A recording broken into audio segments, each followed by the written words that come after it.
Hello. Today we visit r/AskReddit to see was there anyone who tried to warn us about something that happened but we didn't listen? Who? Make sure to comment any predictions you may have of the future. With that, sit back and enjoy.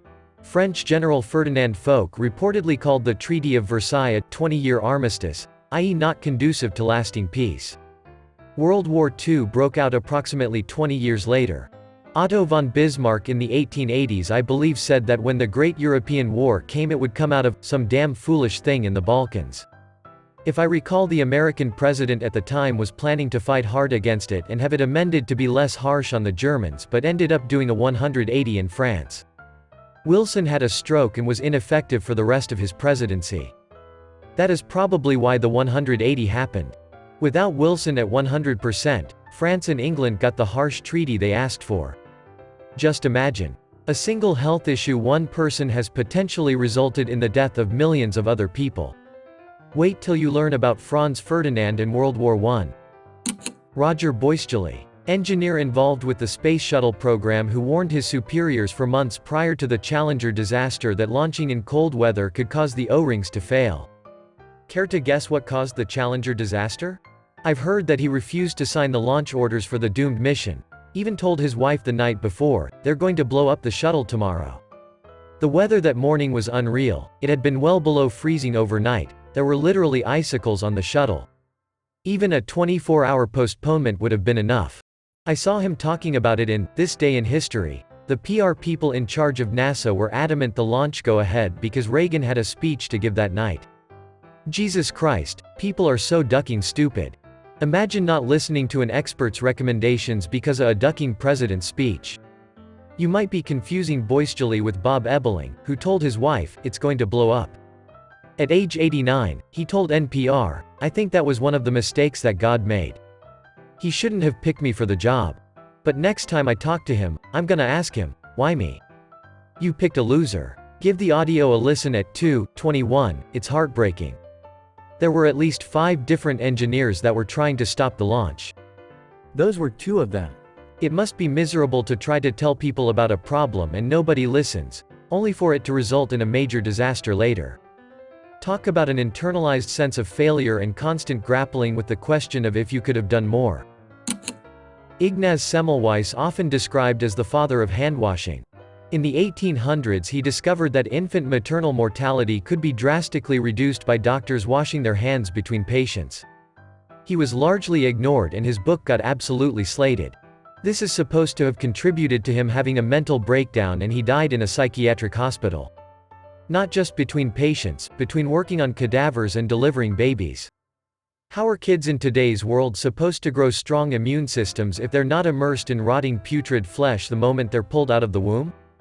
We're breeding the human race to be weak. Life was much better when we'd have 14 kids and only 5 would live to adulthood. Absolutely mind-boggling. It makes me think about what kinds of things that we do now that in 200 years people will be like, what the duck were they thinking? Using plastic and then carelessly throwing it away.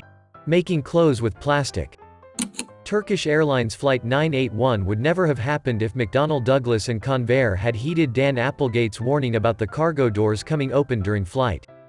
He wrote a memo after the non-fatal American Airlines Flight 96 advising that the doors had design flaws which would cause them to show as properly latched even when they weren't. If nothing were done, he said it would lead to catastrophic failure that would likely result in the loss of the plane. However, the fixes would be expensive and no one agreed who would eat the cost, so proper upgrades were put off. Instead, they tried implementing cheaper band-aid solutions that would ultimately prove ineffective. I remember watching that instead of fixing the issue they put a small window for the baggage handler to check if the door was latched properly upon closing. Unreal how they shifted enormous responsibility to the lowest paid worker. Thankfully, the courts told them to pound sand after the crash when they tried to blame the baggage team. In 2005, Courtney Love was asked what advice she'd give young, up-and-coming actresses. She said, "If Harvey Weinstein invites you to a private party at his Four Seasons hotel room, don't go. And for whatever reason, you didn't see her in many movies after that." Didn't Cameron Diaz also make a similar statement on a talk show? It was well known that Weinstein was a creep, it just wasn't well known how much of a creep he really was. Whitney Cummings joked about it in a roast once, and there was a 30 Rock joke also making fun of Weinstein. It's like how everyone knew that Kevin Spacey was gay and liked younger guys, but no one knew the full extent. 30 Rock also called out Bill Cosby years before the details were public. And I'm pretty sure Hannibal Buress was a writer at the time. See also Johnny Rotten mentioning that he spoke about Jimmy Savile being a pedophile years before it was uncovered. Although it was actually very well known across the BBC, Johnny Rotten was the only one with enough balls, and a "don't give a shit what people think" attitude to say it as he saw it. People had made accusations, but who was going to listen to mentally ill juvenile delinquents and crippled children? If you haven't already read it, I really recommend, In Plain Sight, The Life and Lies of Jimmy Savile. He literally flaunted his pedophilia, and the people who could have done something turned a blind eye, or laughed it off as just Jimmy being Jimmy.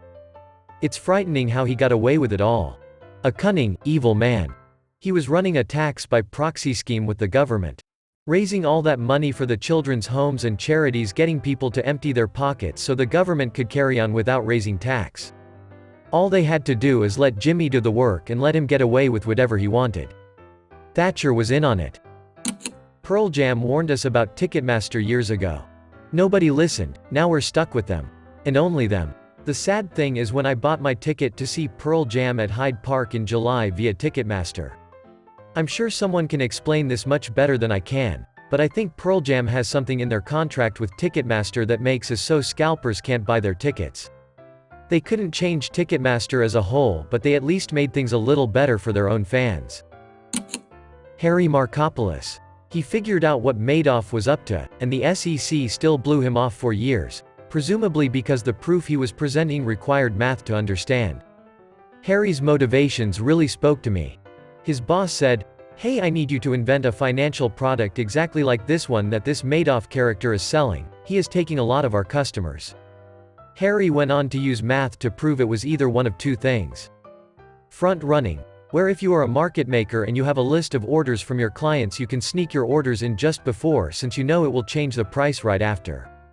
This does not scale to the levels Madoff was claiming as profits to his clients, but at the time it was considered an option. They did not know how much he was claiming he was profiting across all his investors. The second possibility was just a straight-up Ponzi scheme. He told his boss it was not mathematically possible to do what Madoff was doing, and the boss blew him off because he thought Harry just didn't want to work hard enough to make a similar product to what Madoff was doing. The guy uncovered the largest fraud in history to stop his boss from asking him to do an impossible task. President George Washington, in his address when leaving office, he warned against the danger of a two-party system in future politics. He felt that several parties on equal footing would be better. Especially in presidential elections. The more legitimate choices, the better. Eisenhower and the military-industrial complex too. One of my favorite speeches by a US president. Every gun that is made, every warship launched, every rocket fired signifies, in the final sense, a theft from those who hunger and are not fed, those who are cold and are not clothed. This world in arms is not spending money alone. It is spending the sweat of its laborers, the genius of its scientists, the hopes of its children. The cost of one modern heavy bomber is this: a modern brick school in more than 30 cities. It is 2 electric power plants, each serving a town of 60,000 population. It is 2 fine, fully equipped hospitals. It is some 50 miles of concrete pavement.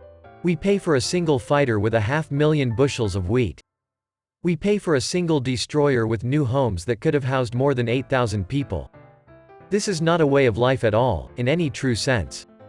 Under the cloud of threatening war, it is humanity hanging from a cross of iron. I have a foreboding of an America in my children's or grandchildren's time when the United States is a service and information economy, when nearly all the manufacturing industries have slipped away to other countries, when awesome technological powers are in the hands of a very few, and no one representing the public interest can even grasp the issues. When the people have lost the ability to set their own agendas or knowledgeably question those in authority, when, clutching our crystals and nervously consulting our horoscopes, our critical faculties in decline, unable to distinguish between what feels good and what's true, we slide, almost without noticing, back into superstition and darkness. The dumbing down of America is most evident in the slow decay of substantive content in the enormously influential media, the 30-second sound bites, now down to 10 seconds or less, lowest common denominator programming, credulous presentations on pseudoscience and superstition, but especially a kind of celebration of ignorance. Carl Sagan.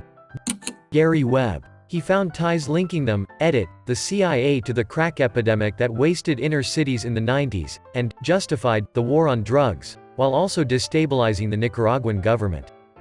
He was basically raked over the coals for it, and wound up committing suicide, with 2 bullets to the head. Congrats to him for receiving the CIA's award for journalism. In college, this was in like, 92. Me and my Muslim roommate were watching something on TV about Osama bin Laden.